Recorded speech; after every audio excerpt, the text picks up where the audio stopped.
ಒಂದು ರಸ್ತೆಯಲ್ಲ, ಇದು ಒಂದು ಪ್ರಶ್ನೆ.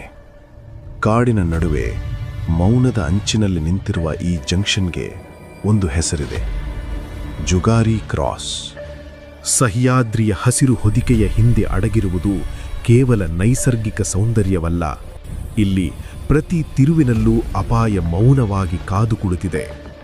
ಪ್ರೀತಿಯ ಪಯಣವಾಗಿ ಆರಂಭವಾದ ಸುರೇಶ ಮತ್ತು ಗೌರಿಯ ಪ್ರಯಾಣ ದಂಧೆಕೋರರ ಜೂಜಾಟದ ಮಧ್ಯೆ ಸಿಲುಕಿದಾಗ ಅವರ ಬದುಕೇ ತಿರುವು ಪಡೆಯುತ್ತದೆ. ಇದು ಕೇವಲ ಒಂದು ಕಥೆಯಲ್ಲ, ಮಲೆನಾಡಿನ ಕರಾಳ ಮುಖದ ಅನಾವರಣ.